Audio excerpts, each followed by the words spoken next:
Shalom Bapak Ibu. Shalom, selamat pagi. Saya sungguh sukacita sekali ya dari tadi ibu-ibu bercerita. Karena kita senang ya seminggu sekali bertemu. Kita jadi cerita sana cerita sini. Kita juga bersukacita saat ini. Kita mau memuji, mau menyembah Tuhan bersama-sama di tempat ini. Puji Tuhan saudara, kita mau bangkit berdiri. Kita mau siapkan hati kita. Kita mau sungguh-sungguh memuji dan memuliakan Tuhan. Sebelumnya kita mau masuk di dalam doa. Haleluya Bapa. Terima kasih buat pagi hari ini Bapa. Jikalau kami berada di tempat ini, bukan suatu kebetulan Bapa, tetapi karena anugerah-Mu, karena kebaikan-Mu, karena kemurahan-Mu dalam kehidupan kami. Kami boleh bersama-sama di tempat ini untuk memuji dan memuliakan Engkau.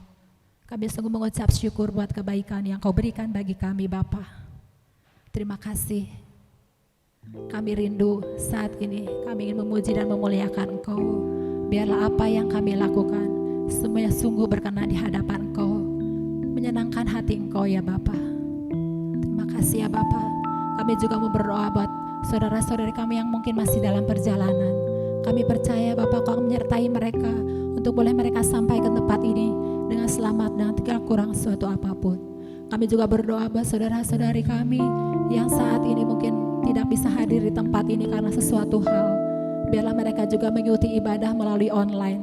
Kami percaya berkat-Mu juga akan melimpah buat mereka Bapa. Terima kasih Bapa buat pagi hari ini. Terima kasih buat kasih-Mu. Terima kasih buat semuanya Bapa. Terima kasih ya Bapa. Kami mau serahkan semua jam ibadah ini hanya ke dalam tangan-Mu. Dari awal, pertengahan, sampai pada akhirnya. Dalam nama Tuhan Yesus, kami berdoa dan mengucap syukur. Amin. Masih tetap berdiri saudara, kita mau ucapkan syukur kepada Dia. Dia Raja, Dia yang memerintah atas hidup kita. Kita naikkan dengan bersukacita.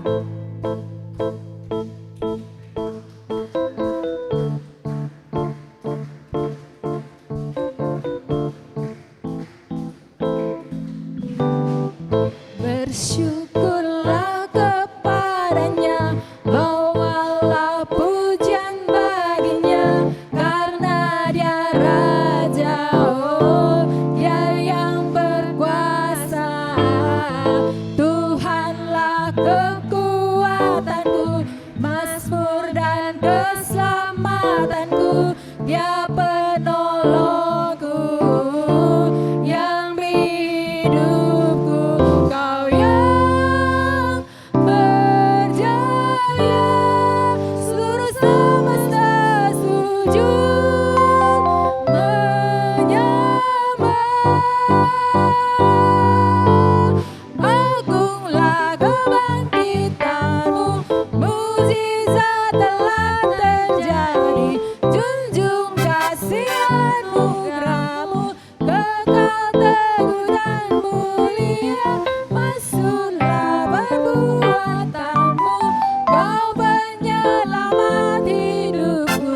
Kasih-Mu tiada tara, bertahta Kau Tuhan Rajaku.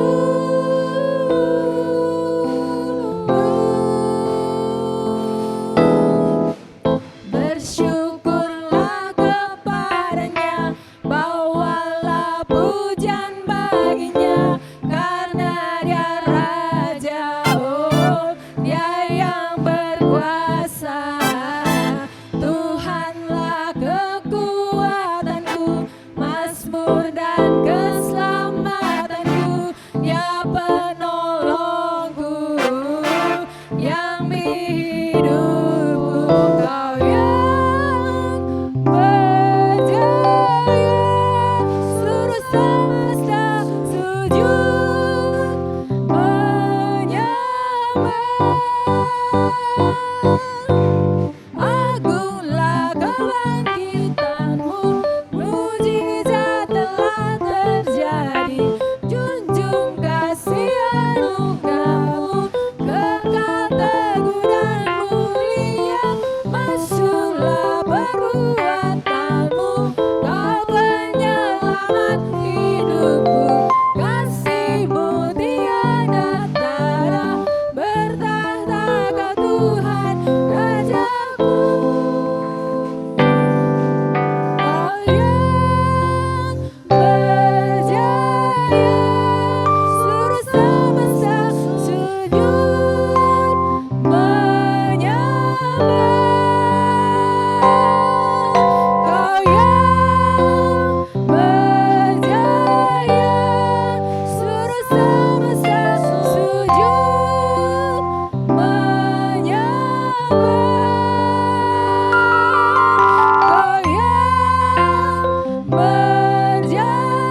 Puji Tuhan, silakan duduk saudara.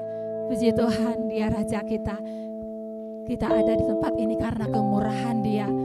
Kita ada di tempat ini bisa mengangkat tangan, bisa memuji karena kemurahan yang Dia berikan buat kita. Kita sungguh mengucap syukur berkat kemurahan-Mu Tuhan yang boleh mengisi hidupan kita sehari-hari.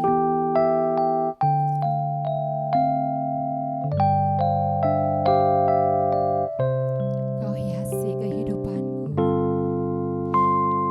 Kau hiasi kehidupanku dengan kemurahan-Mu. Amin Tuhan. Kau rancangkan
teramat baik.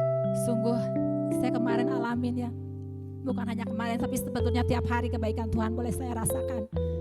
Saya percaya bukan saya yang mengalami, saudara juga pasti mengalami tuntunan Roh Kudus. Seringkali kitanya yang bandel ya. Saya juga alami sama saudara. Saya tuh mau bakar kue, saya nyalain oven. Ketika mau nyalain oven, Roh Kudus ngingetin, itu jauhin barang-barang yang ada di sekitar situ. Akhirnya saya jauhin, saya nyalain ovennya. Saya lihat kenapa gitu kok nyala enggak.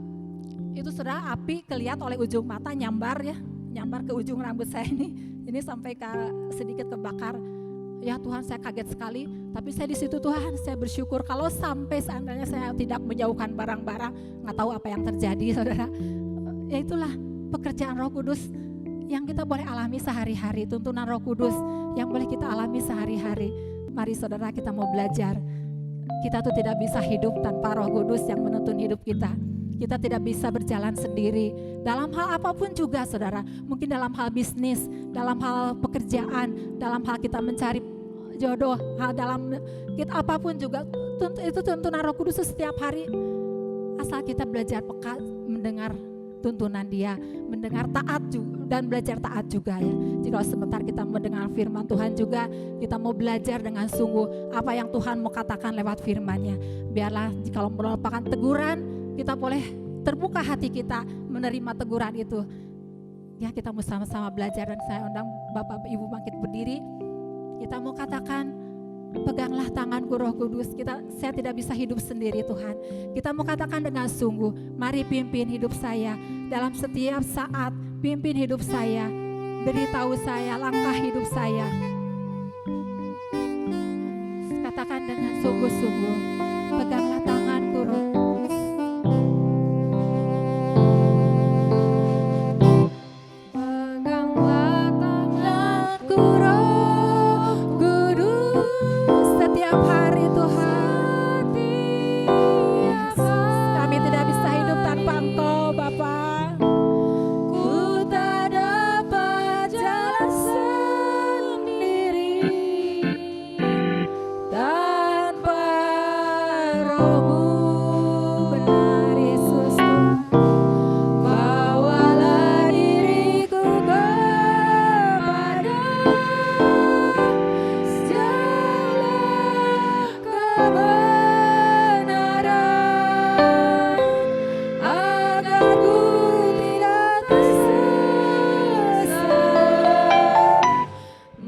Mengikuti jalanmu, peganglah tanganku Roh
Kami bersyukur, ya Bapa, kami persembahkan seluruh pujian kami, keyakinan kami yang kami ekspresikan.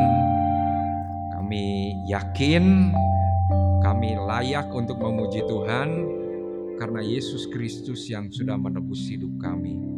Bukan karena amal kami, bukan karena persembahan kami yang banyak, bukan juga karena perbuatan baik kami yang kami akumulasikan, tetapi semata-mata oleh kasih karunia yang dianugerahkan kepada kami. Kami hanya bangga kepada Yesus, bukan apa yang kami perbuat. Karena sesungguhnya apa yang kami perbuat itu juga dalam perkenanan-Mu ya Tuhan. Kami yakin dan percaya Engkau bukan hanya menebus kami, tetapi Engkau juga meminta kepada Bapa supaya Roh Kudus hidup di dalam kami. Dan kami bersyukur menikmati itu.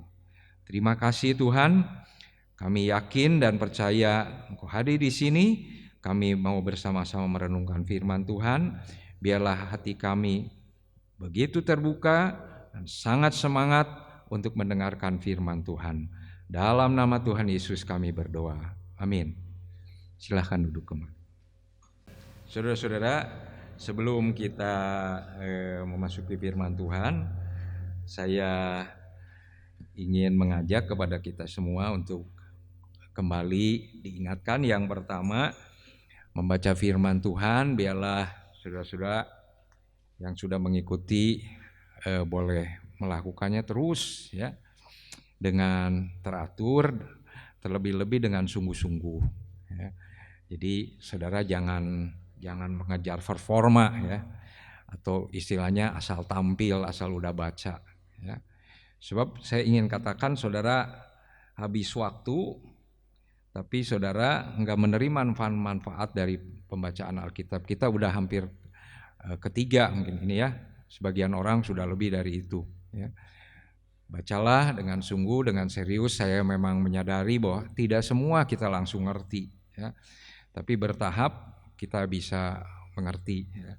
Saya punya pengalaman mencoba ya membaca Alkitab habis dalam waktu 40 hari ya. Jadi kira-kira satu hari itu mungkin 50 pasal ya. Pengalaman itu saya share kepada teman saya dan dia mencoba juga hal yang sama dan dia ngerasakan satu manfaat yang luar biasa juga ya. Jadi saudara-saudara, ketika kita membaca dengan waktu yang tidak terlalu lama begitu ya, peristiwa-peristiwa di kitab Kejadian itu waktu kita baca kitab Mazmur itu kita masih ingat ya, karena dekat waktunya ya. Sehingga apa-apa yang di sana, oh peristiwa ini tuh ada hubungannya dengan ini, peristiwa ini ada hubungannya dengan ini ya. Itu menjadi lebih bergairah membaca. Jadi banyak pengertian yang ditimbulkan. Kemudian saudara juga bawa penanda ya. Jadi misalkan stabilo atau bisa juga pensil berwarna ya. Kalau yang nggak ngerti saudara tanda tanya ya. Kalau saudara yang menguatkan saudara pada waktu saudara baca diberi tanda warna lain gitu ya. Jadi kalau suatu kali saudara lagi mungkin lagi suntuk ya atau lagi galau ya, coba saudara buka lagi itu Alkitab yang sudah ditanda-tanda itu ya. Kita tidak baca ulang, tapi maksudnya hanya membaca yang ditanda-tanda itu. Nah, ayat-ayat itu menguatkan kita ya, kegalauannya jadi terusir gitu ya. Jadi kalau kita melihat manfaat ini luar biasa ya. Kemudian yang kedua, kita akan ada Natalan tanggal 26 Desember ya. Kita hanya kebaktian saja. Dan untuk tahun ini kita terpisah dengan Taman Kopo, tidak bersatu. Jadi mereka adakan juga tanggal yang sama. Kita juga tempat ini berhubung dengan kapasitas. Nah, itu saudara. Jadi nanti akan beberapa kali dibagikan amplop persembahan untuk Natal. Sudah bisa mengambilnya dan kemudian mengisi. Selanjutnya akan kita gunakan ya seperti hal-hal yang kita perlukan untuk Natalan ini ya. Oke, saudara-saudara, kita sama-sama kembali akan merenungkan firman Tuhan.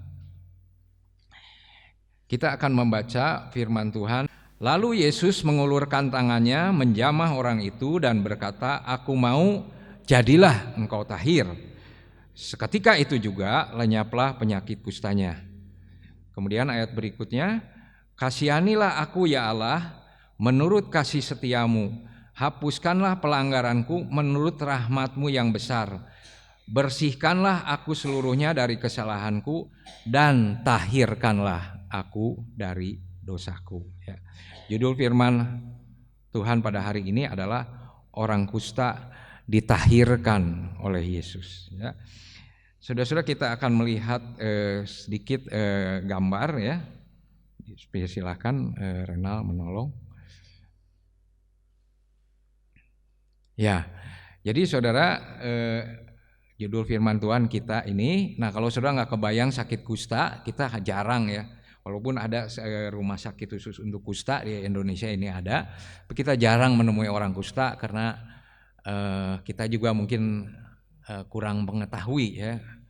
Ternyata kusta juga ada seperti eksim, ada eksim basah, eksim kering ya. Jadi jarang gitu ya. Ya mudah-mudahan memang betul nggak ada ya. Nah kita lihat kusta itu diantaranya bentuknya kayak gini, saudara, halaman berikutnya, nah gini ya. Sudah lihat itu, jadi tangannya seperti gitu ya, jadi kayak bercak-bercak ini ya. Itu awalnya masih stadium awal-awal itu ya, masih stadium awal. Nah bisa kalau udah parah seperti ini gambar. Nah ini saudara ya, pararotong setelah lepas gitu itunya ya, tangannya. Jadi kalau saudara pernah lihat, saya pernah lihat yang hidungnya lepas ya, jadi si rorongkong ininya teh jadi masih hidup gitu, cuman hidung ininya teh ya ini yang ininya, yang dagingnya ini teh nggak ada gitu, jadi kelihat ke dalam gitu, serem ngelihat seperti itu ya. Jadi penyakit kusta itu memang sangat menjijikan ya. Nah, kita akan melihat kisah yang terjadi Markus 1:40 ayat 5, Matius 8 ayat 1 sampai 4, Lukas 5 ayat 12 sampai 16 dalam bentuk film ya. Kita mau lihat tayangannya ya.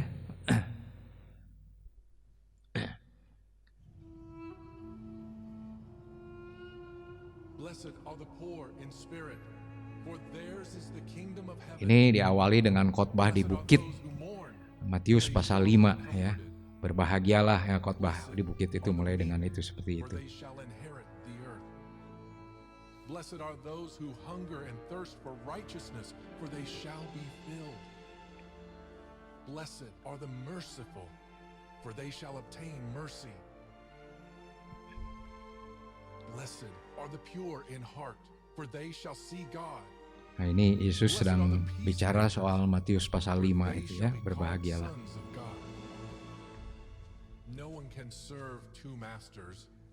Ada seorang kusta ya.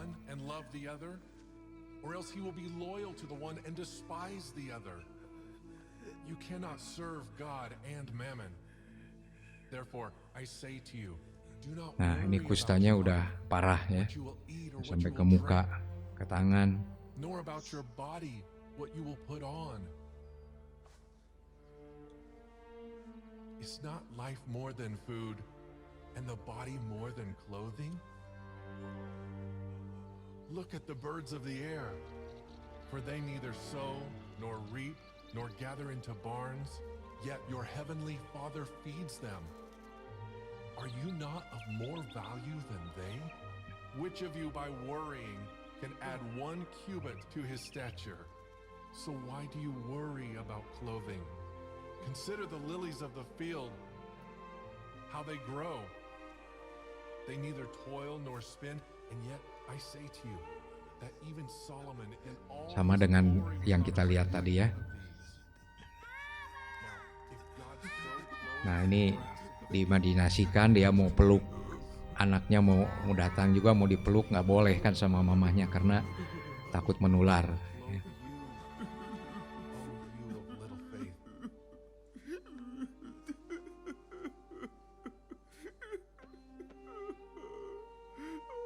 Tidak ada pengharapan, menderita. The floods came, and the winds blew and beat on that house, and it did not fall, for it was founded on the rock.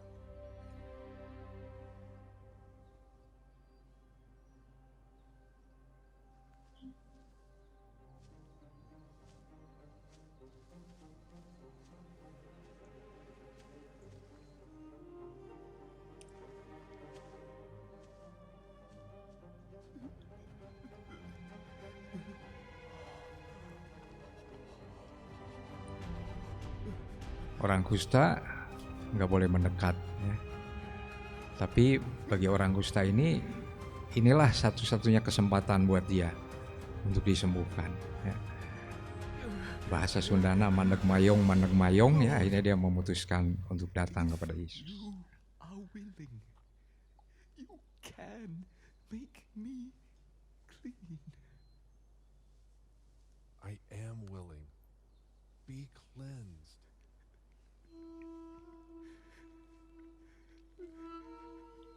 Yesus Kristus, dia bukan hanya memegang, tetapi dia juga kita lihat bahkan memeluk orang ini.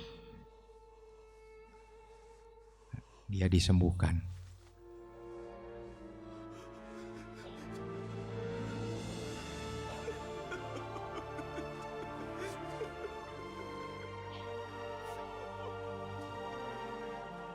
Saudara pernah merasakan sebagai orang yang tidak berpengharapan, kemudian ada orang yang menerima sepenuhnya hidup kita, dan itu adalah Yesus.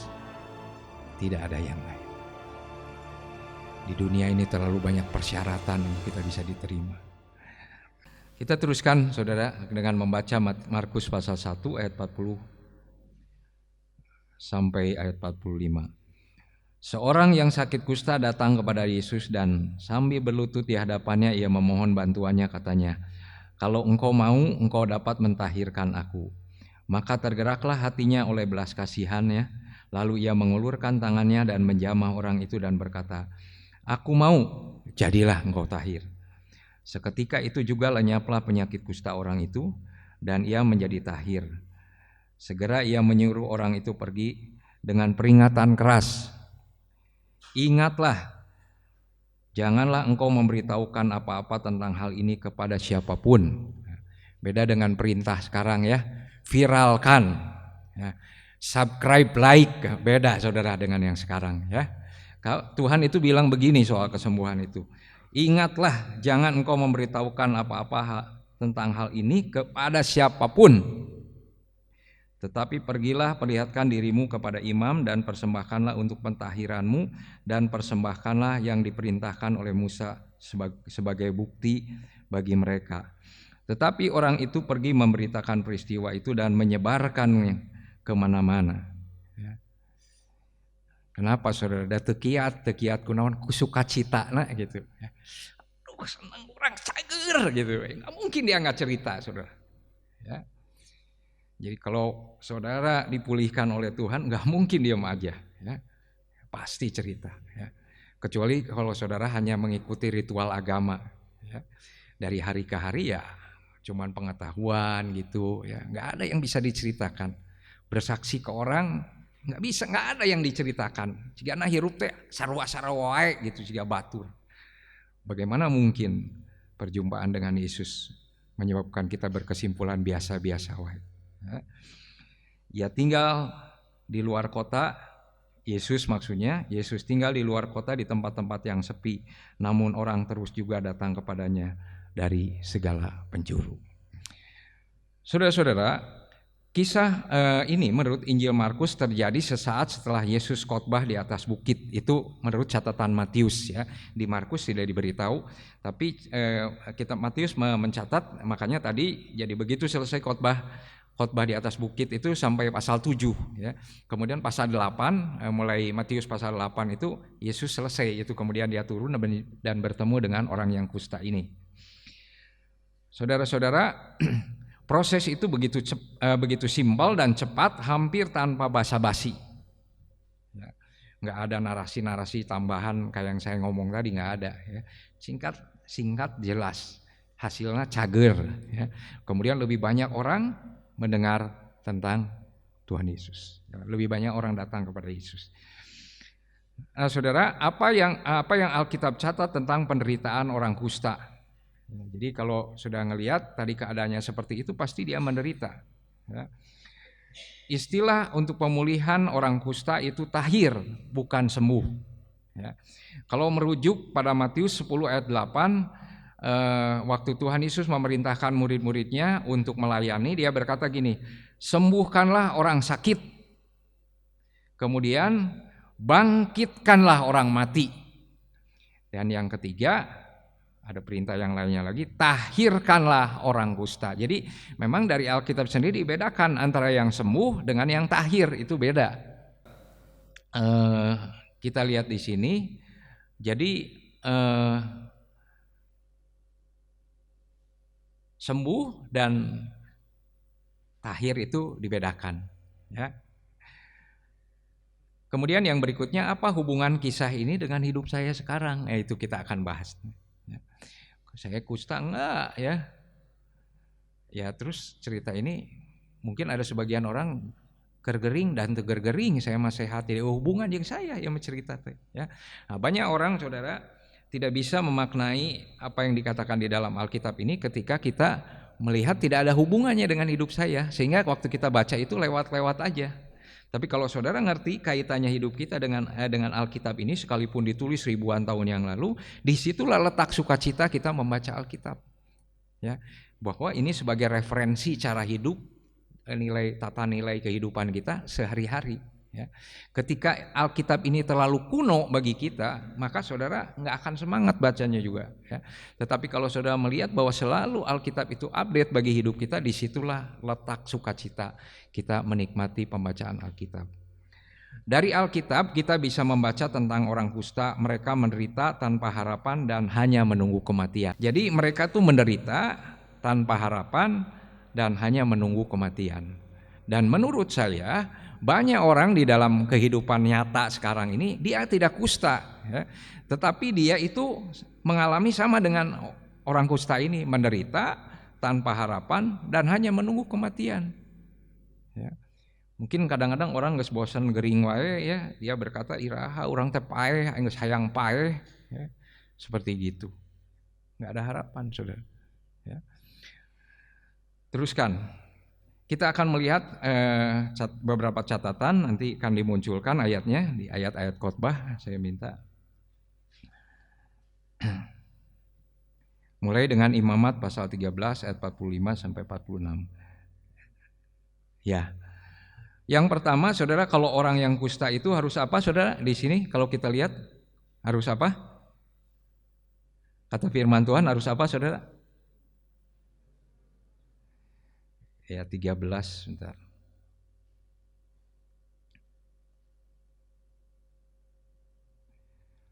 Orang yang sakit kusta harus berpakaian yang cabik-cabik, teu kenging rapih sapertos urang kieu komo pakai dasi mah teu kenging.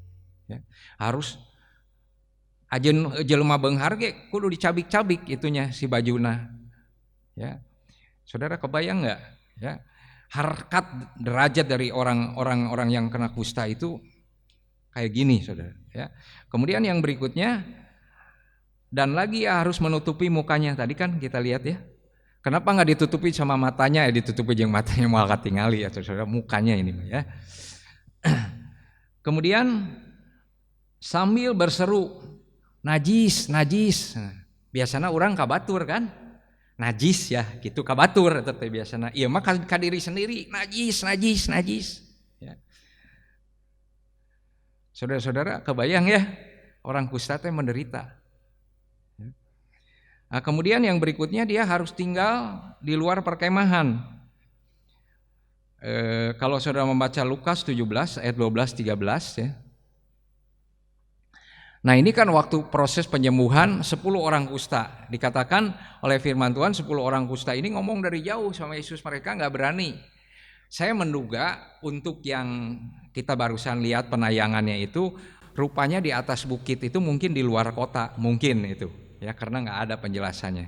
Jadi makanya orang kusta itu bisa nyamperin, ya. Dugaan saya begitu, karena dia harus tinggal di luar kota, ya, nggak bisa tinggal di dalam kota. Jadi artinya terpisah. Kalau bahasa sekarang itu diisolasi, tapi diisolasinya bukan keluarganya, dianya yang harus pergi. Orang kustanya itu harus meninggalkan, kalau dia suami harus meninggalkan istrinya, harus meninggalkan anaknya, harus meninggalkan usahanya. Segala sesuatu harus tinggalkan, dia pergi di luar kota. Dan sekali lagi, dia bukan hanya menderita, tapi tanpa harapan. Ya. Kemudian yang berikutnya, dikatakan di sini, saudara, oleh kasih karunia Tuhan, orang kusta ini tidak dihardik ketika datang kepada Yesus. Di sana tertulis Markus 1 ayat 4, mestinya Markus 1 ayat 40. Oleh kasih karunia Tuhan, orang kusta ini tidak dihardik ketika datang kepada Yesus. Harusnya kan kisah yang tadi digambarkan di animasi itu memang ini satu hal yang luar biasa ya. Justru Yesusnya itu tahu kebutuhan si orang kusta ini. Ya. Walaupun dia sembunyi, akhirnya dia memberanikan diri untuk datang. Ya. Lain perempuan yang sakit pendarahan, saudara, orang perempuan yang sakit pendarahan itu kan diam-diam menjamah jubahnya Tuhan Yesus. Tapi dia sakit pendarahan, jadi tidak kelihatan. Ya. Tapi kalau kusta nggak bisa menjamah diam-diam. Ya. Dari pakaiannya udah tahu, dari baunya udah tahu. Ya. Jadi mau nggak mau dia harus terang-terangan. Jadi kalau yang 10 orang kusta itu, sudah perhatikan dia dari jauh. Ya. Kalau ini nyamperin. Tapi yang luar biasanya Yesus itu tidak, naonan ya teh, ayo naon. Nggak begitu, saudara. Ya. Tetapi dia dengan dikatakan oleh firman Tuhan di dalam kitab Matius, karena belas kasihan. Karena belas kasihan. Ya. Makanya saudara, kita sebagai anak-anak Tuhan, kalau kita udah diselamatkan, punten ulah sok ngajago. Ya. Kita tuh oleh karena belas kasihan Tuhan, saudara. Bukan karena kita punya prestasi. Yesus Kristus datang ke dunia ini bukan karena tertarik dengan hebatnya penemuan saudara, hebatnya saudara bikin kue, hebatnya saudara berbuat baik, hebatnya saudara beramal. Tuhan Yesus datang ke dunia itu bukan itu, saudara. Dia tertarik kepada saudara itu bukan karena itu, tapi karena saudara dan saya ini orang berdosa, makanya dia datang. Dia datang bukan untuk menghakimi, kata firman Tuhan, dia datang untuk menyelamatkan. Terlalu banyak kita menghakimi, karena itu sulit sekali orang lain mendapatkan keselamatan. Kalau Yesus pada waktu itu menghardik orang kusta ini dan naon, tong deket-deket. Orang kusta ini mungkin mati gantung diri, saudara. Kenapa? Sudah nggak ada harapan, satu-satunya harusnya Yesus. Ternyata Yesus juga menolak. Tapi puji Tuhan, kata firman Tuhan, ketika seseorang datang kepada Yesus bagaimanapun keadaannya, tidak ada satu orang pun yang dikecualikan, semua bisa diterima. Mau dosa sebesar apapun, mau jijik seperti apapun, saudara-saudara, Yesus mengasihi kita dan menerima kita. Waktu anak terhilang datang kepada bapaknya, dia tidak pernah mensyaratkan sesuatu. Dia datang dan dipeluk oleh bapaknya. Belas kasihan, kata firman Tuhan. Oleh karena belas kasihan, bapak itu lari, bukan berjalan. Saudara, bapak yang anaknya terhilang itu bukan hanya berjalan, tapi dia lari. Dan kata firman Tuhan, memeluk anak ini. Saudara bisa lihat bagaimana belas kasihan Tuhan atas hidup kita. Saudara teruskan lagi. Tidak boleh makan persembahan dan daging korban keselamatan. Imamat 7 ayat 20.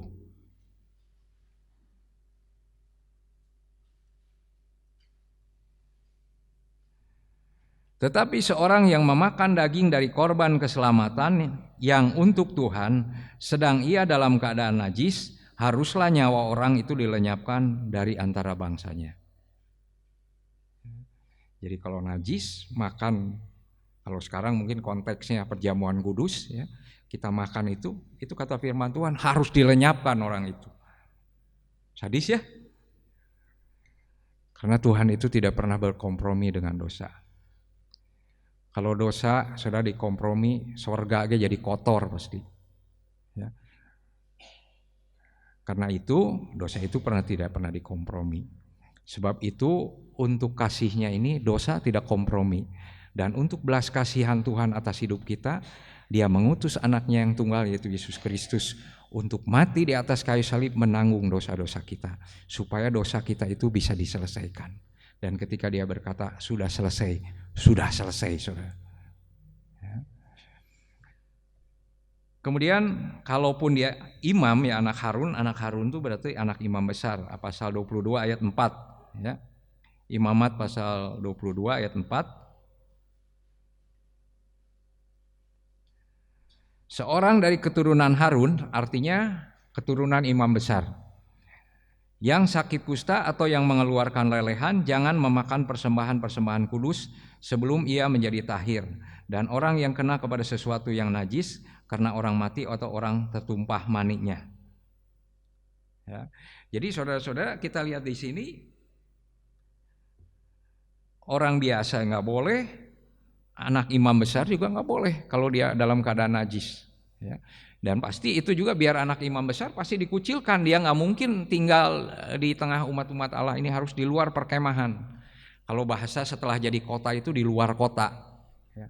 Nggak bisa tinggal di dalam kota, bergabung dengan umat Tuhan. Ya.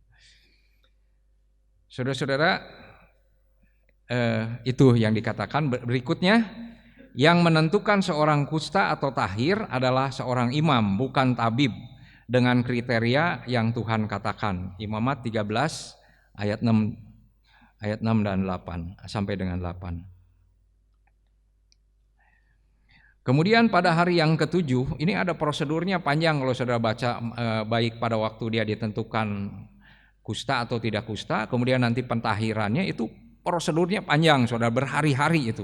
Ya. Kalau orang yang suka keselan, hayang rusuh, nges mau bisa, saudara. Ya. Kemudian pada hari yang ketujuh haruslah imam memeriksa dia setelah diisolasi. Diisolasinya bukan 12 hari, 7 hari. Ya. Jadi tongsok nyocok-nyocokin, saudara ya, walaupun sekarang ada isolasi itu lain lagi persoalannya. Kemudian pada hari yang ketujuh haruslah imam memeriksa dia untuk kedua kalinya. Bila penyakit itu menjadi pudar dan tidak meluas pada kulit, imam harus menyatakan dia tahir. Jadi kalau mungkin ada bintil-bintil kayak yang tadi kita lihat gambarnya itu, wah cijana kusta. Ya. Kalau sekarang pergi ke lab, ini mah enggak, saudara ya, 7 hari diisolasi.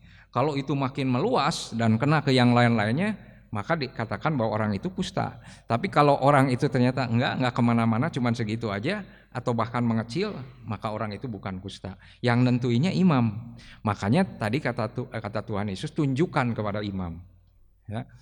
Bukan tunjukkan kepada wali kota atau tunjukkan kepada tabib, bukan. Nah itu bedanya sembuh dengan tahir. Ya. Tetapi jikalau bintil-bintil itu memang meluas pada kulit, sesudah itu minta diperiksa oleh imam untuk dinyatakan tahir, haruslah diminta diperiksa untuk kedua kalinya. Kalau menurut pemeriksaan imam bintil-bintil itu meluas pada kulit, imam harus menyatakan dia najis dan itu penyakit kusta.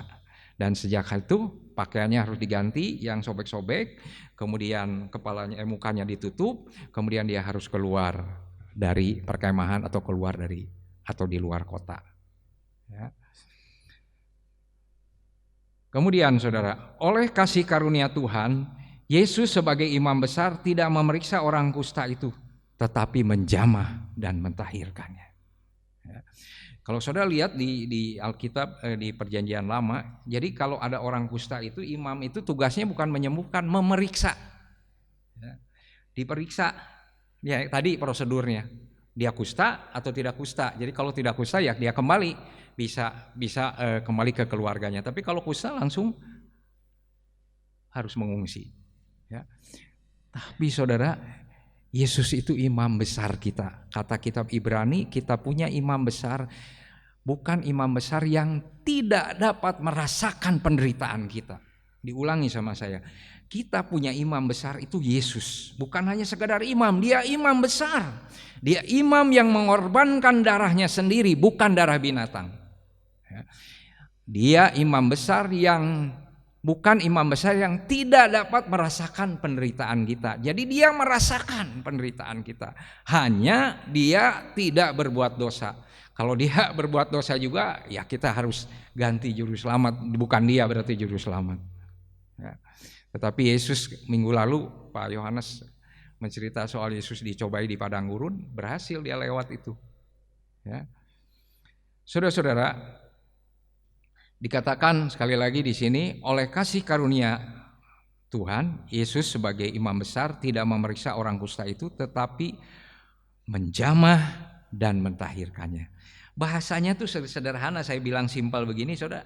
Orang kusta itu ngomong gini, jikalau engkau mau, engkau dapat menyembuhkan aku. Jadi dia tidak meragukan kuasa Yesus. Tapi yang jadi pertanyaan itu, kalau engkau mau, ya, kalau Yesus mau menyembuhkan, maka aku ini akan sembuh.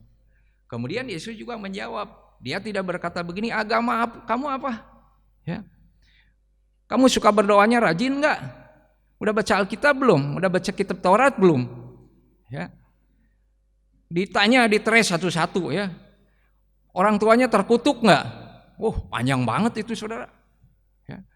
Orang ini hanya mengatakan, jikalau engkau mau aku sembuh, aku bisa sembuh. Kemudian Yesus juga dengan sederhana dan kemudian dia jamah orang itu, aku mau engkau tahir. Dan kata firman Tuhan, seketika itu juga tahirlah dia.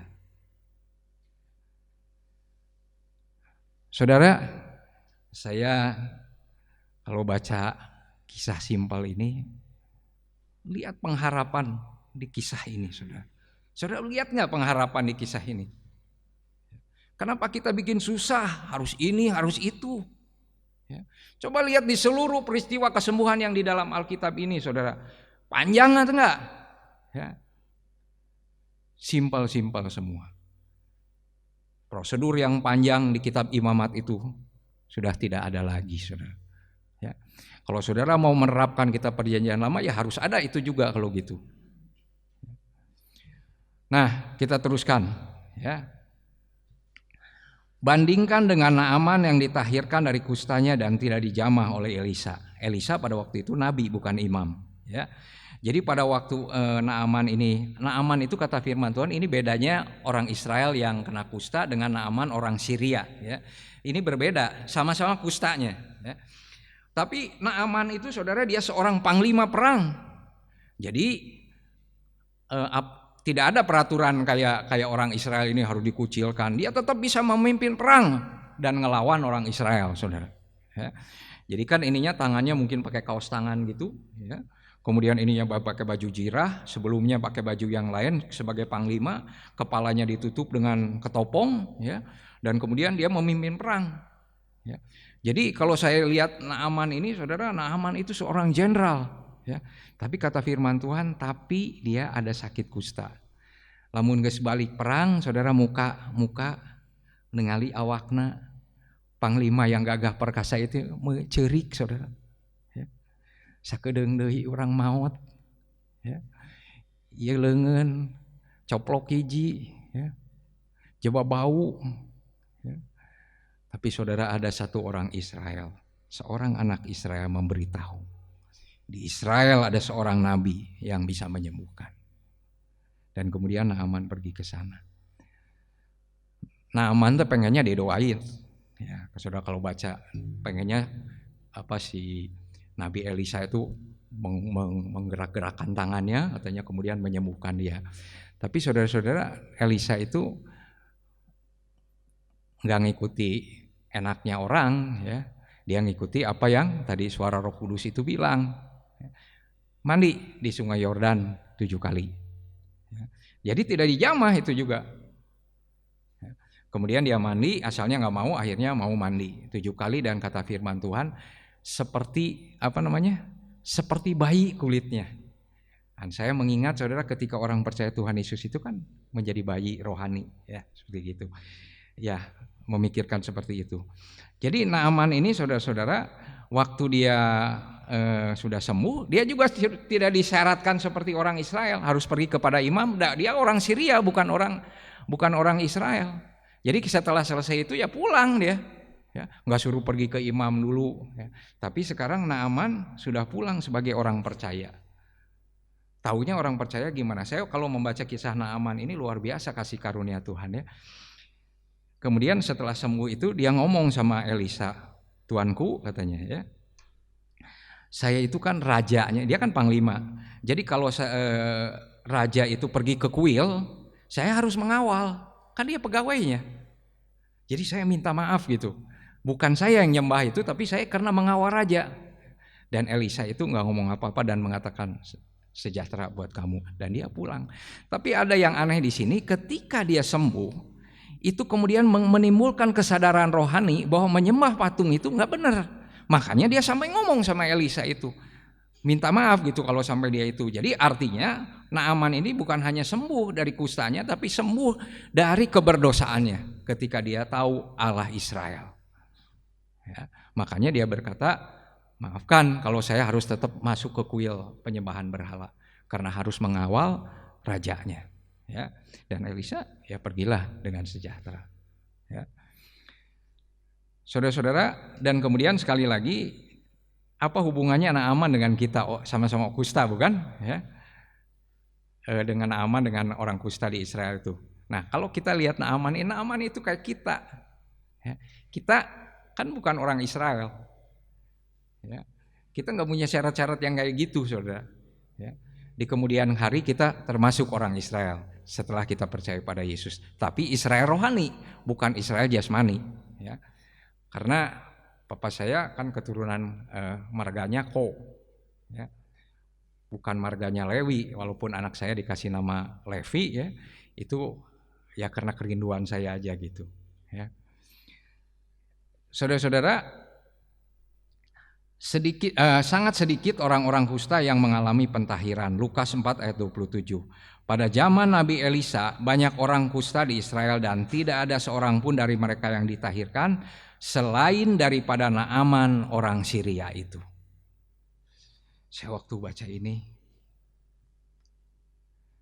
saudara, kalau baca di kitab Lukas pasal 4 ayat 28, apa reaksi orang Israel waktu mendengar perkataan ini? Mereka marah, ya, dan mengusir Yesus karena mereka merasa, ya kunaon menyembuhkan orang Israel kalau menyembuhkan Naaman. Dikatakan oleh firman Tuhan banyak orang Israel yang kena kusta, tapi justru yang sembuh itu Naaman. Naaman sembuhnya di mana? Di Israel, saudara, di Sungai Yordan itu. Nah, banyak orang hidupnya, saudara, hidup sebagai orang percaya, sebagai orang Kristen, yang sebagai orang beriman, tapi nggak ngalamin apa-apa, saudara. Hidupnya hanya begitu-begitu saja, ya. Nggak ada gairah, ya. Nggak ada dinamika Kristen yang nggak ada. Ya. Kalau ditanya misalkan tentang kehidupan ini, kalau didengaran persoalan ya itu juga, ya. Bolak-balik kadinya deui, bolak-balik dekok, saudara, ya. Gak ada gairah di dalam kehidupan Kristen itu. Kenapa, saudara? Karena belum mengalami seperti Naaman ini, saudara. Ditahirkan hidupnya, hanya diagamakan. Saudara, mari kita dengar suara Roh Kudus yang ada dalam hati kita. Saudara, keterus-terangan kita kepada Tuhan akan menolong kita mengalami pemulihan dari Tuhan. Penyebab kusta dalam konteks Alkitab adalah dosa. Ya, saudara, kalau lihat 3 contoh ini sudah cukup, ya. Ini tokoh-tokoh, 2 tokoh, satu lagi seorang budak atau seorang hamba. Yang satu Miriam, tertulis di dalam ini, nggak ada ayatnya di sini, tapi saya mau ceritakan. Miriam di dalam Bilangan 12 ayat 1 sampai 15. Waktu itu Musa itu mengambil istri seorang Kus, ya, dan kemudian cicinya, jadi Miriam ini cici dari Musa ini, dia ngerasa nggak suka gitu. Ya. Saya suka dalam hati gini, ya, orang milih istri orang tapi batur tuh suka, nah. Emang manehna we kawin, ya, seperti begitu, ya, kalau pikiran biasa seperti itu. Tapi saya ingatkan kalau di sini anak-anak muda, ya, saudara mau menikah, kadang-kadang orang tua menilai calon kita, ya, wah katanya, atau dari teman seiman yang baik yang cinta sama kita, mungkin dia berkata ulah katanya, atau jangan, ya. Saudara harus perhatikan itu, apalagi orang yang mengasihi kita, ya. Supaya nanti kelak kalau kita memilih jodoh dan memastikan keputusan itu betul-betul keputusan yang terbaik di dalam kehidupan kita. Jangan sampai saudara baru menikah 1 bulan 2 bulan kemudian berkata, salah milih teh, ya. Geus teu bisa diretur deui saudara, ya. Ya udah dijalanin. Ya. Jadi saudara sekali lagi di sini penyebab kusta dalam konteks Alkitab, satu Miriam itu dia kemudian bukan hanya menggugat masalah istri yang dipilih oleh Musa, dia juga kemudian menggugat kepemimpinannya. Emangnya Tuhan itu hanya bisa ngomong melalui dia, melalui gua juga bisa, kata Miriam itu. Ya. Itu omongan saudara nggak ngomong ke Musa langsung, dia ngomong dengan abangnya yang lain, yaitu Harun. Ya, dia ngobrol ya. Kemudian omongan ini didengar sama Tuhan. Tuhan marah. Ya. Dan dia bilang 3-tiganya hadir di depan kemah dan Tuhan kemudian berbicara. Dan setelah Tuhan berbicara itu, dia menegur Miriam itu, dan bukan hanya bentuk teguran, saudara. Jadi Miriam ini provokatornya, mempengaruhi abangnya, Harun. Makanya yang kena itu bukan abangnya, tapi hanya Miriam yang kena kusta. Begitu Tuhan selesai berfirman, saudara, langsung Miriam itu kena kusta. Dan kata firman Tuhan, selama 7 hari perjalanan orang Israel didelay sampai Miriam itu sembuh. Sampai Miriam itu. Kenapa Miriam sembuh? Karena doa siapa? Dari Harun. Dia berdoa, dia berkata kepada Musa, ya. Dan kemudian akhirnya Tuhan menyembuhkan dengan kurun waktu 7 hari itu, kemudian Miriam kembali sehat. Ya. Jadi dosanya karena memberontak. Kemudian yang kedua Gehasi, 2 Raja-Raja 5 ayat 25 sampai 27. Jadi tadi kan pada peristiwa Naaman ini, Naaman disembuhkan. Kemudian Naaman teh dajalmi sugih teh ya. Saya sudah disembuhkan, saya ingin memberi kepada Elisa. Tapi Elisa menolak sama sekali. Ya. Pemberian itu sama sekali dia tolak. Apa saja dia tolak. Ya. Dia tolak saudara. Dan kemudian pulang. Naaman ngambil tanah di situ, dibawa sebagai bentuk peringatan. Bukan mau nyembah tanah saudara, tapi tanah sebagai bentuk peringatan aja untuk mengingat Allah Israel itu, dan kemudian mereka pulang. Nah waktu mereka pulang itu ternyata pembicaraan ini didengar oleh Gehasi, hamba dari Elisa ini. Dalam hatinya, Tuhan aku timeni segen gitu, lebar atuh eta tingali baju alus ya, apa yang bagus, perhiasan segala macam. Kemudian dia diam-diam pergi saudara ya, ngudag ya. Dan kemudian dia bikin alibi ya, yang mengatakan bahwa Tuhan membutuhkan apa yang mau dikasih itu. Kemudian dia kalau saya pikir saudara gini ya, kalau saudara jadi majikan, kemudian pembantunya berbicara atas majikan tapi nggak bohong, kira-kira saudara ambek mau? Saudara majikan ya, posisinya majikan nih. Saudara majikan, misalkan pembantu atau apa di rumah, atau pokoknya pegawai kita. Kemudian dia cerita untuk keuntungannya itu menjual nama tuannya ini. Saudara kira-kira marah nggak? Ya. Saya pernah punya teman ya, punya teman kerja. Saya kerja di satu perusahaan yang cukup besar pada waktu itu, tahun 91, 92. Nah di tempat kerja ini agak unik ya. Jadi yang punya itu seorang lulusan sekolah Kristen ya. Kemudian bawahan-bawahannya itu teman-temannya waktu seangkatan itu ya. Keuangan temannya ya. Bagian GM temannya ya. Pokoknya yang di petinggi-petingginya itu temannya semua, jadi kayak kembali di sekolahan gitu ya. Nah suatu kali saudara, kan itu kalau orang jualan itu suka ngasih komisi. Nah kemudian si pegawai ini maklum kalau dia kan latar belakangnya bukan bisnis, si orang kepala keuangan ini. Nah jadi supplier itu dia memberikan komisi, dalam hati dia komisinya tetap akan diserahkan ke perusahaan, bukan untuk dia ya. Kemudian dia suatu kali udah dapat komisinya itu, kemudian dia dengan bangga ngomong sama majikan yang adalah teman seangkatannya Ya dia ceritakan bagaimana dia dapat komisi, tapi komisinya mau diberikan kembali kepada perusahaan. Saudara kira-kira kalau saudara jadi majikan marah atau enggak marah?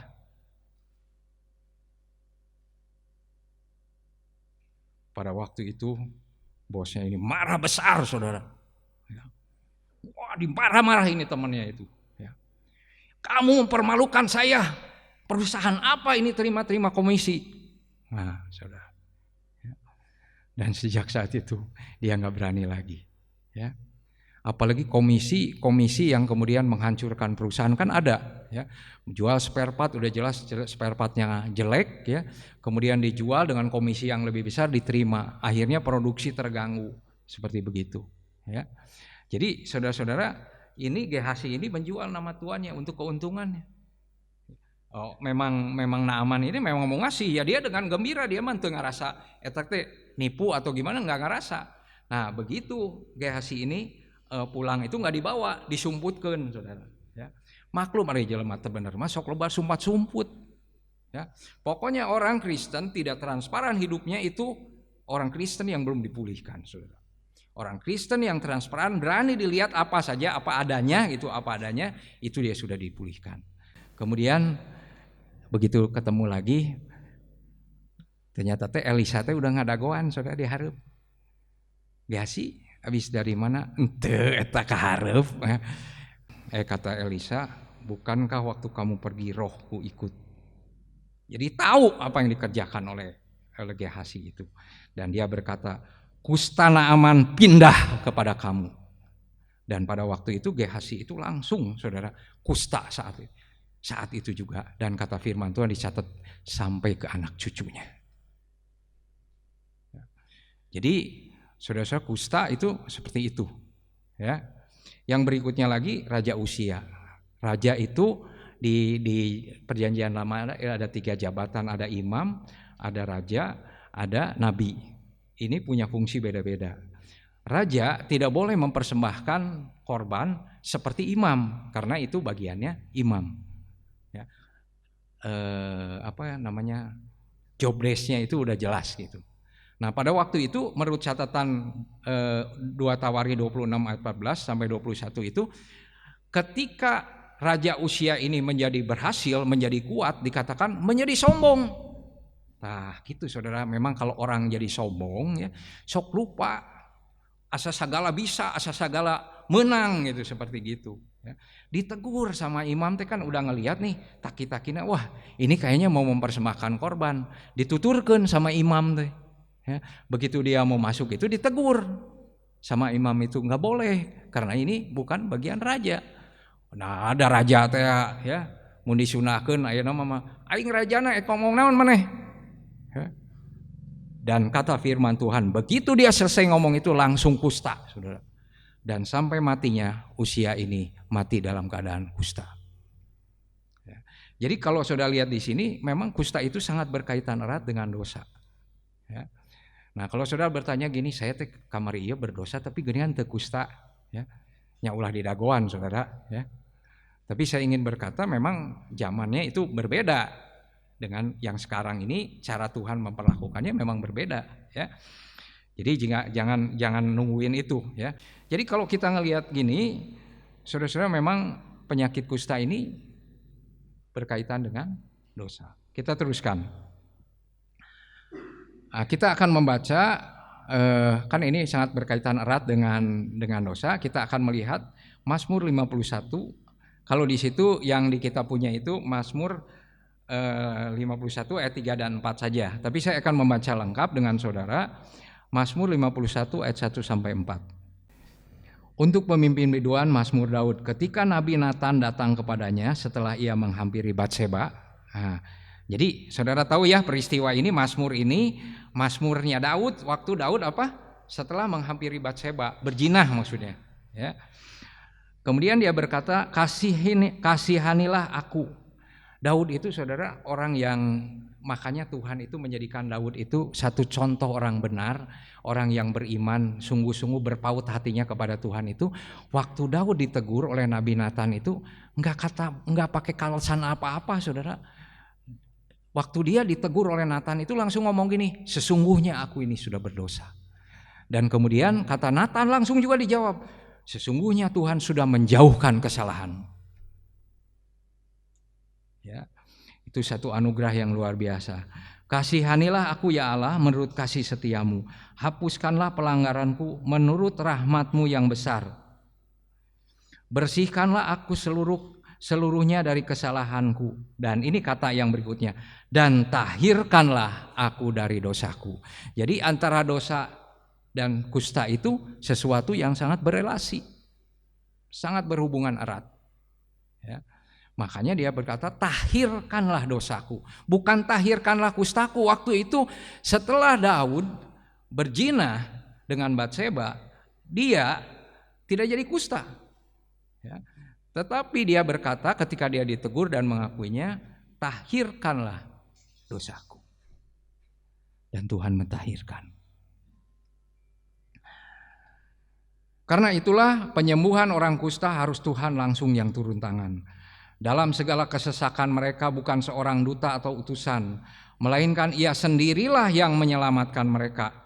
Dialah yang menebus mereka dalam kasih-Nya dan belas kasihan-Nya. Ia mengangkat dan menggendong mereka selama zaman dahulu kala. Jadi saudara, untuk masalah ini kata firman Tuhan, dalam segala kesesakan mereka, dalam segala kesesakan kita karena dosa kita, bukan seorang duta atau utusan, melainkan Ia sendirilah yang menyelamatkan mereka. Jadi saudara, kalau ada orang yang mengatakan Yesus itu bukan Tuhan, ini yang ngomong kan Tuhan. Ya. Dalam segala kesalahan bukan seorang duta atau utusan, tetapi Ia sendiri, Yesus sendiri yang turun ke dunia ini. Yesus adalah firman yang menjadi daging, ya, yang kita akan peringati nanti di 26 Desember. Dia adalah Allah yang menjadi manusia, dan Dia hidup seperti manusia. Dan akhirnya Dia mati di atas kayu salib untuk menanggung kita, dosa-dosa kita. Melainkan Ia sendirilah yang menyelamatkan mereka. Dialah yang menebus mereka dalam kasih-Nya dan belas kasihan-Nya. Dia tebus bukan dalam prestasi kita. Dia tebus di sini dikatakan dalam kasih-Nya dan belas kasihan-Nya. Sama seperti orang kusta itu. Oleh karena belas kasihan Tuhan, orang itu disembuhkan. Saudara-saudara, di tempat ini tidak ada satupun yang kusta, bukan? Saya yakin. Ya. Saudara, apa bedanya kusta dengan COVID? COVID itu ada OTG, orang tanpa gejala. Tapi orang kusta itu semua bergejala. Nampak, saudara, dari kulitnya. Ya. Di tempat ini tidak ada satupun yang kusta, tetapi pasti ada yang mengalami penderitaan dan kesusahan mirip dengan orang kusta itu. Tinggal di luar, merasa ditolak, merasa berdosa, merasa tidak ada harganya. Ya, naonlah urang mah. Kalau bahasa Sunda, urang mah rakyat jelata, cak-cak kuricak katanya. Tahukah saudara, Tuhan Yesus datang untuk cak-cak kuricak itu, saudara. Ya. Merasa tidak ada harapan, sudah berdoa. Ya. Saudara-saudara, saya mengatakan sebagai anak Tuhan, kalau kita sebagai anak-anak Tuhan hidup tanpa harapan, ya, saya ingin mengatakan sayang sekali hidup ini, saudara. Udah beriman, tahu Yesus yang sudah menyelamatkan kita, tapi hidup tanpa harapan. Ya. Sebab itu kalau orang kusta itu datang kepada Yesus, sudah datang kepada Yesus. Yesus itu sumber pengharapan. Harapan saudara yang sudah musnah ketika datang kepada Yesus, harapan itu nyata, terang benderang, saudara. Saudara, kalau film ya, kalau saudara mau nonton film dulu atau saudara yang senang komik silat ya, itu ada namanya bocoran. Jadi film yang akan ditayangkan itu akan gini. Terakhirnya itu bakal begini gitu. Ya, itu bocoran namanya. Kita senang supaya nanti kita mau nontonnya karena ada bocoran. Wah, akhirnya itu bagus seperti itu. Saudara, saya nanya, saudara tahu nggak akhir hidup saudara? Tahu nggak akhir hidup saudara? Tahu nggak? Di mana akhir hidup kita? Di mana akhir hidup kita? Akhir hidup kita di Wahyu pasal 21 dan 22. Kembali lagi, lebih mulia dari Taman Eden. Itu akhir hidup kita. Nah, sekarang kalau saudara punya pengharapan begitu luar biasa tentang sorga, tentang bumi baru, saudara, kenapa saudara tidak punya pengharapan di dalam hidup untuk hal-hal yang jauh lebih kecil dari itu? Saudara, Joe Biden itu jadi presiden, ya, menggantikan Donald Trump. Nah, saya nggak ikut politiknya, tapi kan dia tuh udah umur berapa? 80 lebih ya. Udah 80 lebih bisa jadi presiden. Sekarang kalau dia jadi presiden malah beberapa kali hater-haternya itu orang-orang yang nggak suka dia nge-shoot dia labuh di di pesawat terbang, saudara, di tangganya itu labuh, ya. Cek saya teh iya mah pasti haterna, ya. Kenapa nggak lihat yang baiknya juga, ya? Dia lihat yang buruknya aja, saudara. Ya manusia itu kalau kita cerita yang buruknya pasti ada buruknya, ya. Tetapi sebagai anak Tuhan, saudara, bagaimanapun keadaan kita punya harapan. Joe Biden itu sebetulnya kalau dari nilai-nilai hidupnya jauh dari Kristen, saudara. Sekarang dia melegalisir LGBT, ya, melegalkan pernikahan sesama jenis, ya. Tapi dia jadi presiden, ya.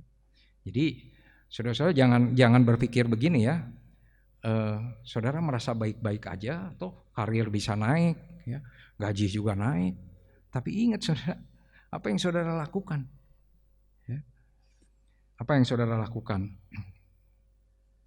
Orang benar yang bersih kelakuannya, bahagia keturunannya, ya. Kemudian merasa minder di tengah-tengah jemaat Tuhan. Kan kalau merasa minder jadi dia pergi, ya. Saya pernah mendengar satu percakapan begini di satu komunitas Kristen. Ini di buku ya, saya bukan lihat di Gereja Bethesda, di suatu buku. Nah, jadi kalau pria-pria itu berkumpul, ada yang ceritain soal Mercy barunya, ya. Ada yang ceritain soal moge yang besar yang baru dia beli dan seterusnya. Nah, si orang Kristen yang teu gaduh nanaon itu teh jadi mundur saeutik naon. Da urang moge teu gaduh, Mercy komo deui, ya. Jadi mundur, dia minder. Ya. Banyak percakapan orang Kristen yang membuat orang jadi minder, saudara. Tidak menggambarkan penerimaan, ya. Menggambarkan saya gitu. Itu tidak cocok dengan cara hidup Kristen. Dikatakan oleh firman Tuhan, dia tidak menganggap kesetaraannya sebagai Allah. Dia turun ke dunia ini sebagai manusia, bahkan dia taat sampai mati dan kemudian menyelamatkan kita. Nah, tapi kita semua kayaknya pengen kataji gitu bahasa Sundana, pengen kelihatan, ya. Saya boga, orang ya boga. Nah, orang yang sama sekali nggak boga kan jadi minder kalau percakapannya itu.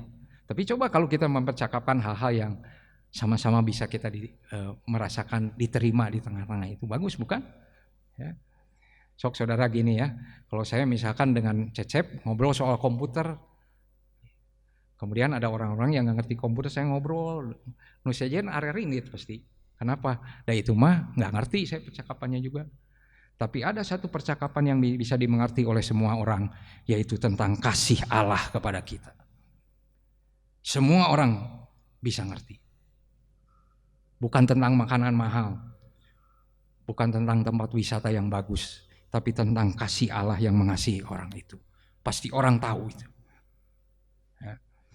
Saudara-saudara, sebaliknya mungkin juga ada di antara kita yang berkata, aku sih baik-baik aja, aku nggak kusta, aku juga bukan orang berdosa, ya. Saudara-saudara, seperti Naaman gitu, ya. Sepertinya aman aja gitu, seperti gitu. Saudara, kita menyadari semua orang itu ada kekurangannya. Sebab itu kalau ketika firman Tuhan bicara kepada kita, saudara harus terbuka di hadapan Tuhan. Dan kalau Tuhan menegur kita, seperti yang sering kali diperingatkan atau diingatkan oleh Bapak Gembala, kalau Tuhan tegur kita, kita buka hati kita. Jangan seperti Usia, saudara, ditegur malah ngamak, ya. Dosa itu menjadi nyata, ya. Dikatakan oleh firman Tuhan, orang yang tidak mengasihi itu memuji bertubi-tubi, mencium bertubi-tubi. Tapi orang yang mengasihi kita sungguh-sungguh, dia akan menegur kita ketika kita salah. dan di kemudian hari akan disayangi. Orang ini maksudnya. Walaupun semua orang saudara kalau ditegur itu nggak enak. Adek pendeta, adek naon oge.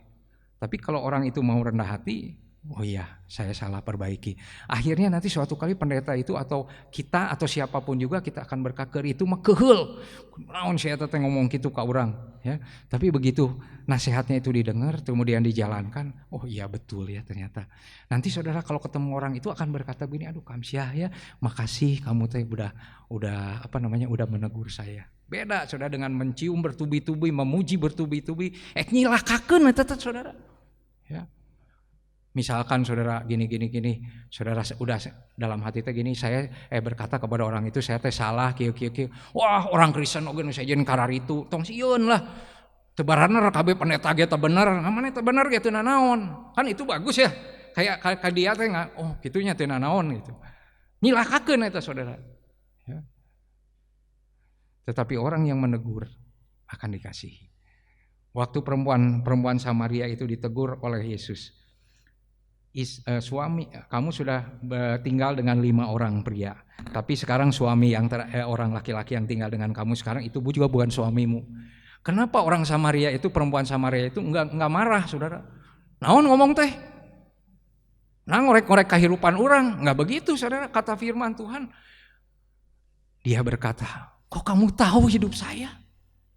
Karena Yesus mengasihi perempuan Samaria ini. Bukan untuk ngabolekerkeun kesalahan saudara, tapi dia mengasihi supaya perempuan Samaria ini mengakuinya di hadapan Tuhan. Dan ketika murid-muridnya datang, perempuan Samaria ini masuk ke kota. Apa yang diceritakan? Dia kan baru bertobat saudara. Dia belum pernah ngalami yang lain kecuali satu hal, diampuni dosanya.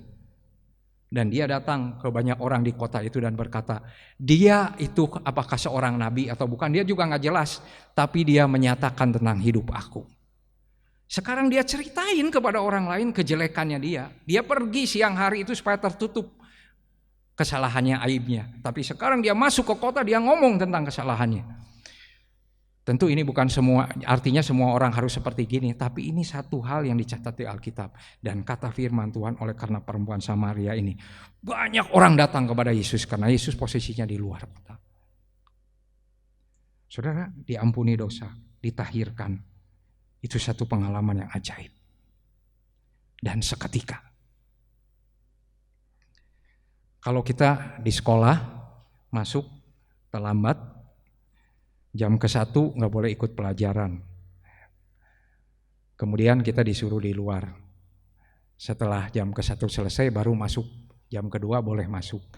Jadi kesalahan itu dikompensasi dengan apa saudara? Dengan hukuman. Tapi Alkitab mengatakan kesalahan itu dikompensasi dengan kasih Allah. Bukan dengan perbuatan. Bukan ditebus dengan hukuman. Kita tahu dari waktu ke waktu orang Israel dihukum. Tidak ada perubahan saudara. Tetapi ketika Yesus datang, disitulah terjadi perubahan. Barang siapa di dalam Kristus, dia adalah ciptaan baru, yang lama sesungguhnya sudah lenyap dan yang baru sesungguhnya sudah terbit. Saudara, sekali lagi, di antara kita gak ada yang baik-baik saja. Coba datang kepada Tuhan Yesus. Katakan apa yang menjadi pergumulan saudara. Datanglah kepada Yesus dan berkata, tahirkanlah aku. Yesus ingin saudara pulang dalam keadaan tahir. Aku mau, jadilah engkau tahir. Dan bukan hanya itu saudara. Dan saudara pulang bisa menceritakan peristiwa ini kepada orang lain tentang pentahiran saudara. Dan tidak mungkin walaupun Yesus melarang, hampir dipastikan peristiwa pentahiran hidup kita tidak mungkin bisa ditutup-tutupi. Kita akan cerita karena begitu sukacitanya kita ditahirkan. Dia tidak melihat saudara sebagai orang najis. Dia akan jamah saudara. Dan seketika itu juga kata firman Tuhan, saudara akan menjadi tahir. Mari kita beberapa saat berdoa.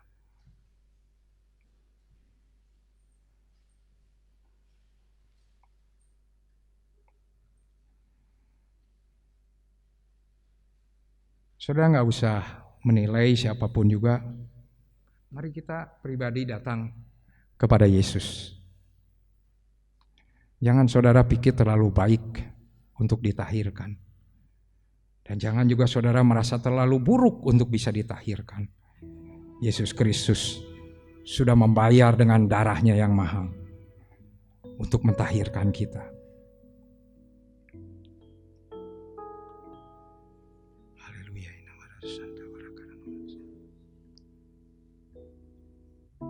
Surah nama lawayat kasantara.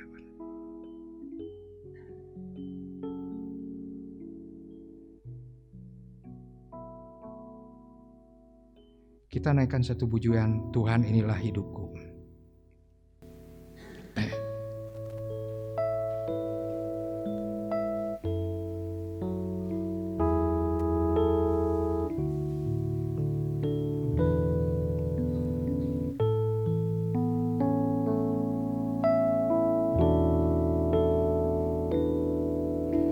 Tuhan, inilah hidupku.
Kami datang kepadamu.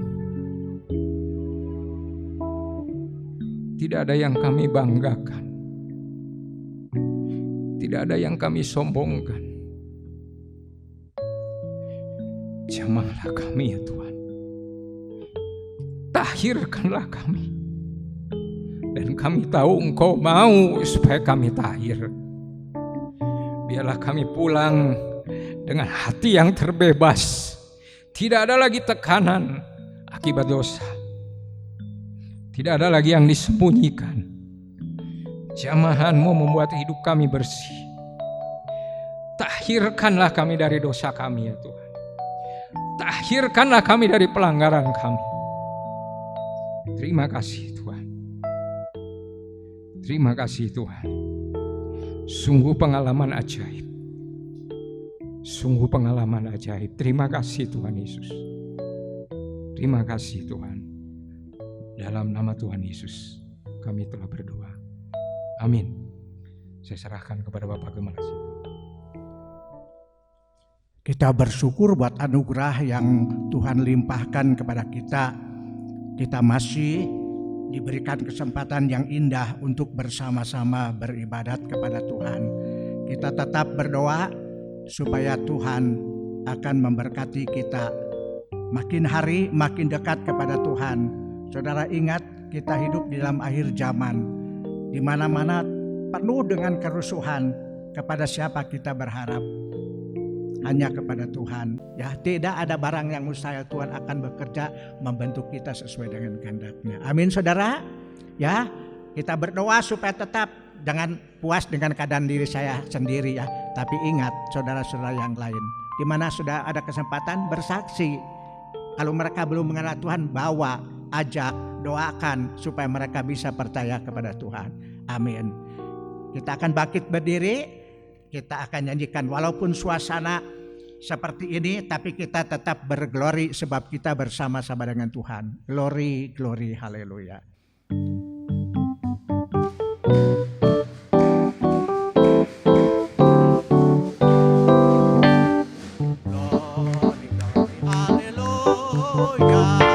Glory, glory, hallelujah.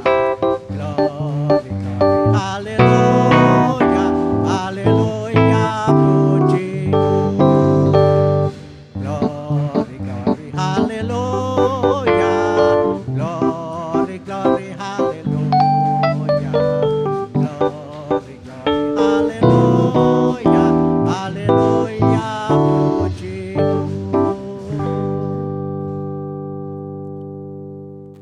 Bapa kami yang ada di dalam surga, Bapa yang kami sembah dalam nama Tuhan Yesus Kristus.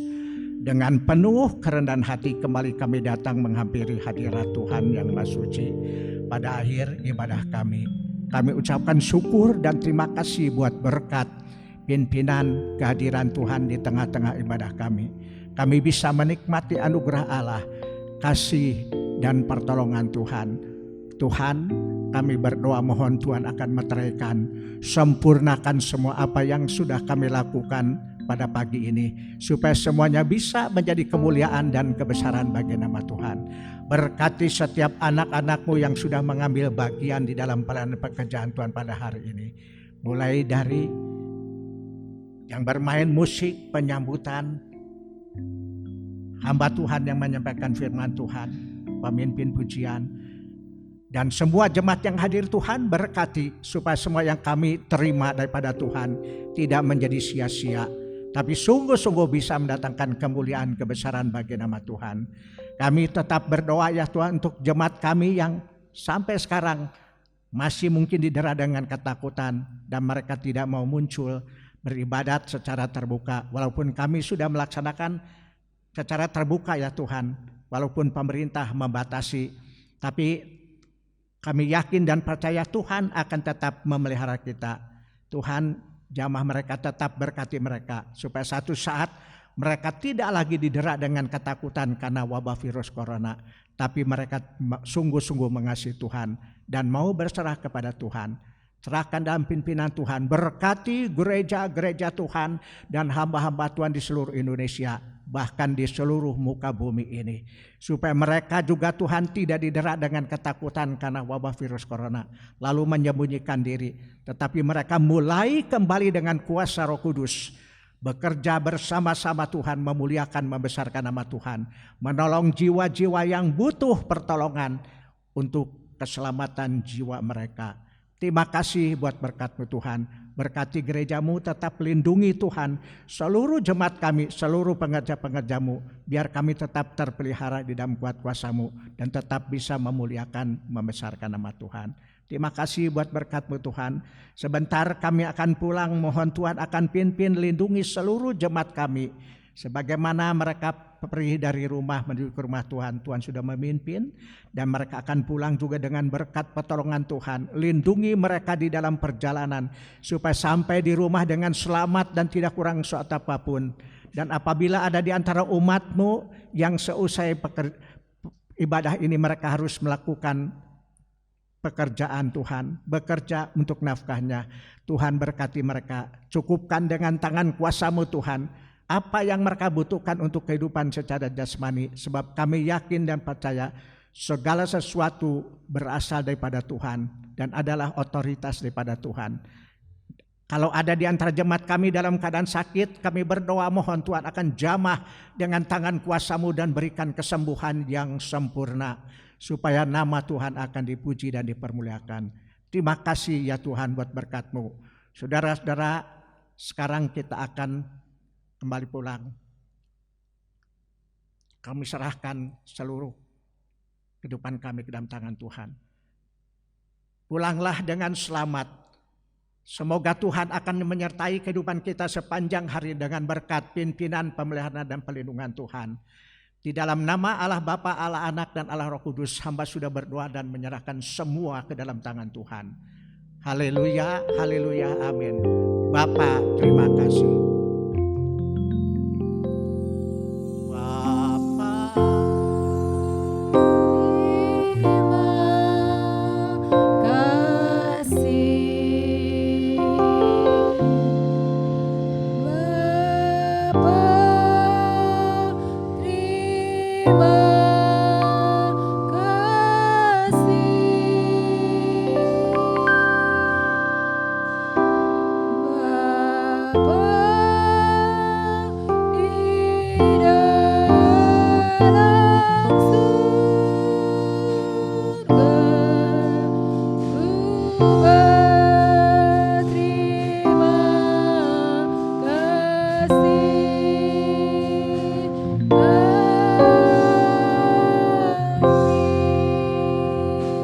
Amin. Selamat pagi, sampai ketemu minggu depan. Tuhan memberkati.